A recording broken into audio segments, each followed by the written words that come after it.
is there a difference, or rather, what difference can that make? Now, there are many pitfalls to having the notion of God in our own worldview, because then again, we tend to put ourselves against some big entity out there, and it's a dualistic way of understanding reality.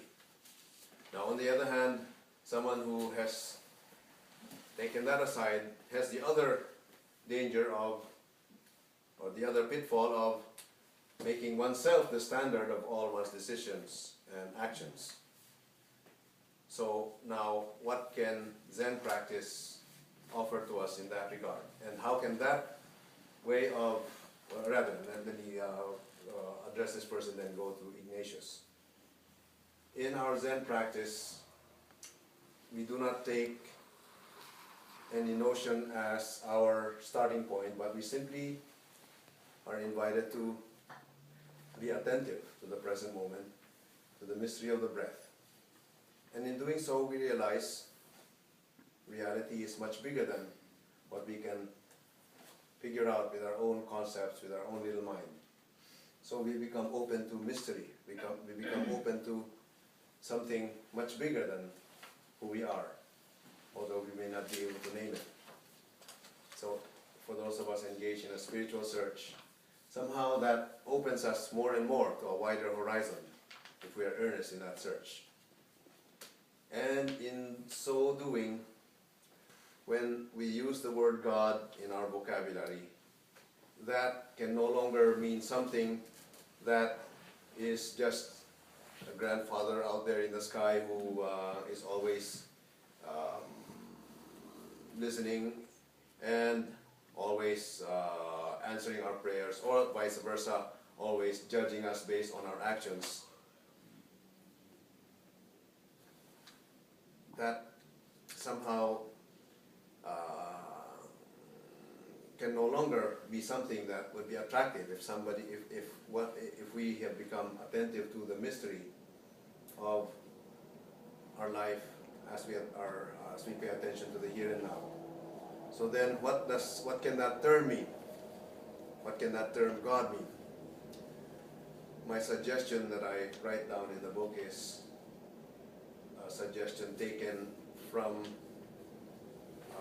Zen master friend, former abbot of San Francisco Zen Center, Norman Fisher, who is a poet himself. And he says, well, let me read that section that I cite Norman Fisher.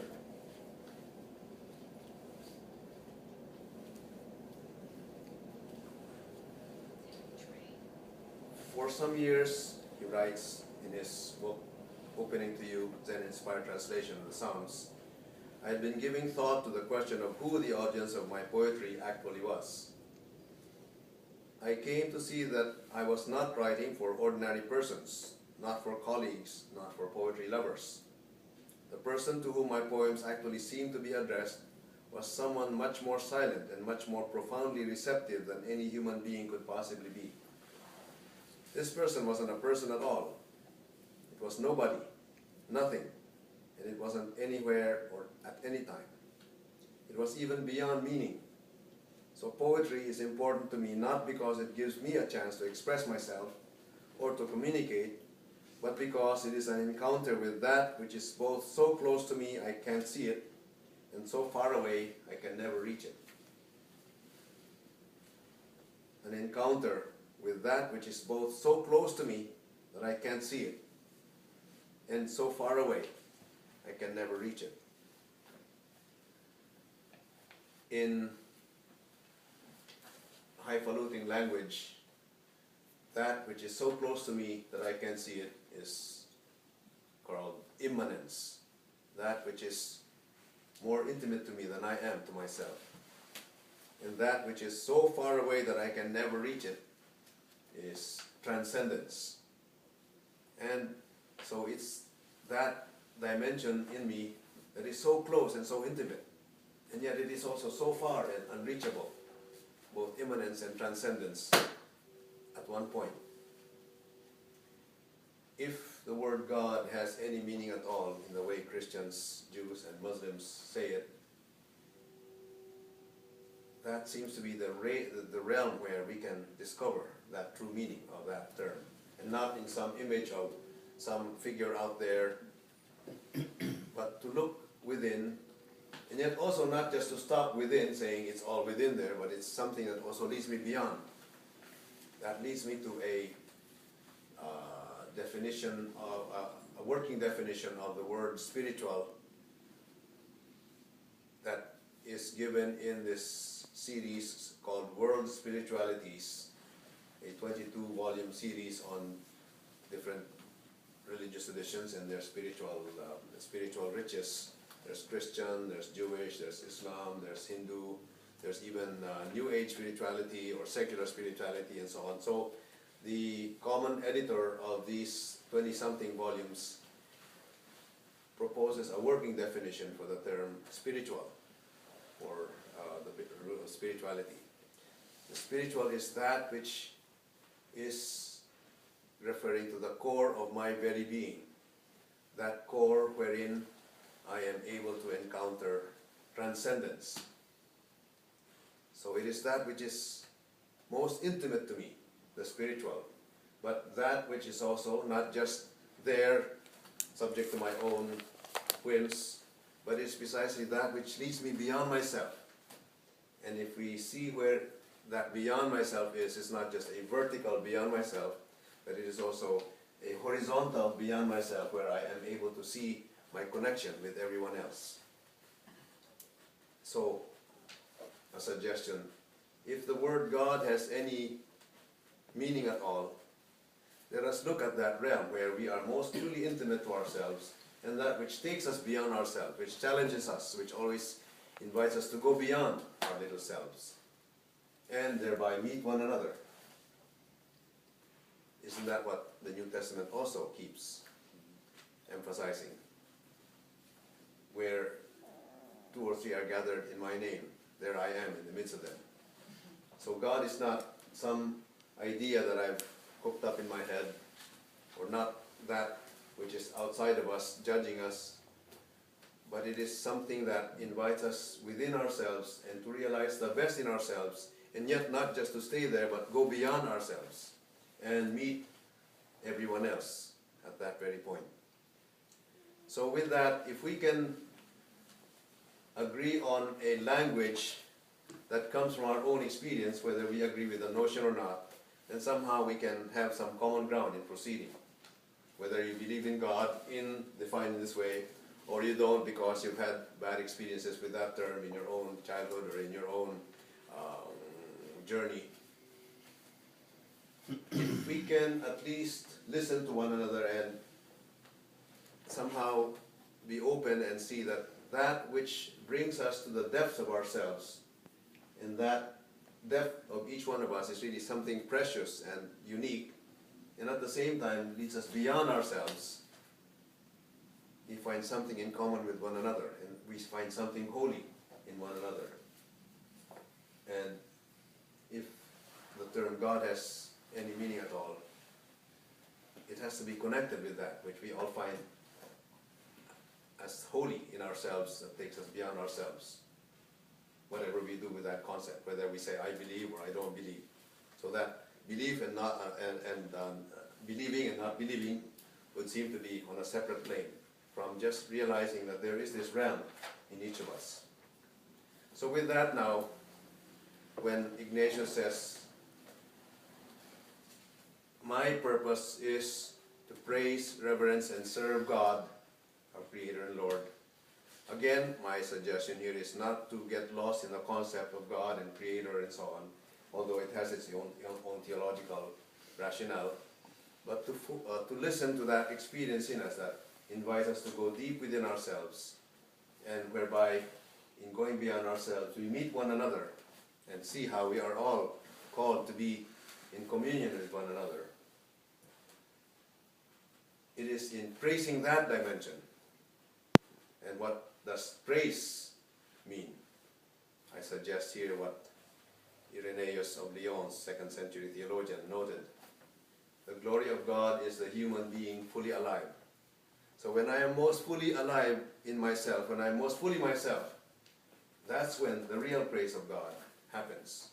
Not in keeping the words, in repeating the words, praise be to God, praise be to God. Those can be very empty words unless they really come from a heart that is aware of that mystery and is acknowledging it in one's life and living one's life in earnest. So the way I can live that aspect of the purpose of my life is to just be fully who I am.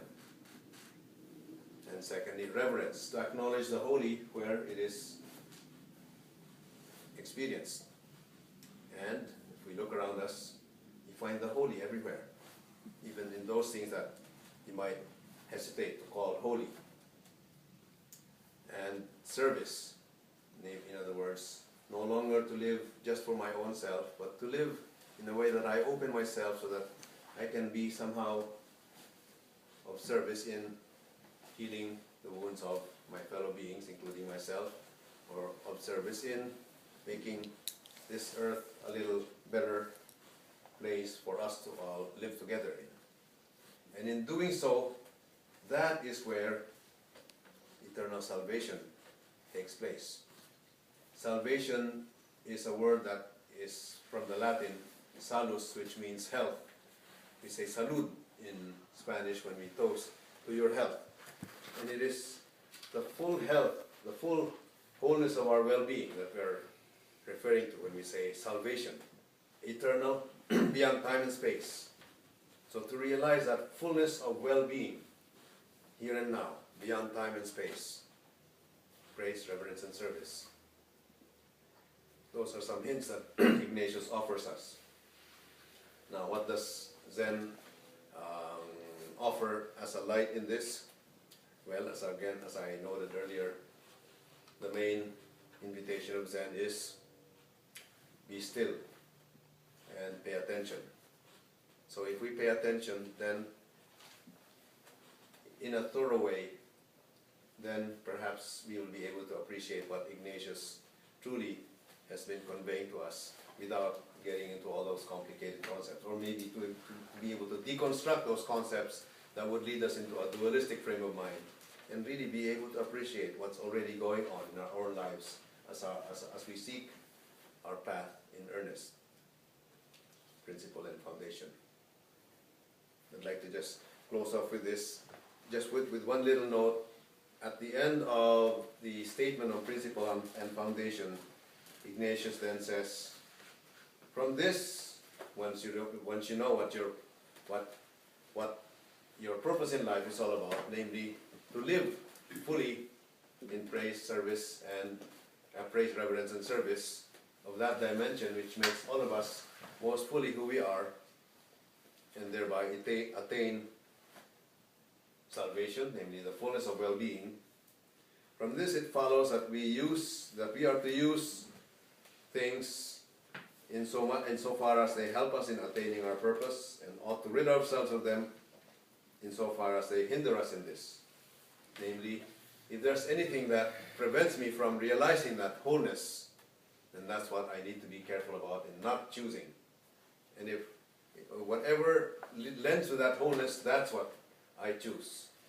And so in that regard, Ignatius offers a principle of indifferentia, which means, well, if you translate it in English, it sounds like indifference, which seems to be kind of a word of detachment.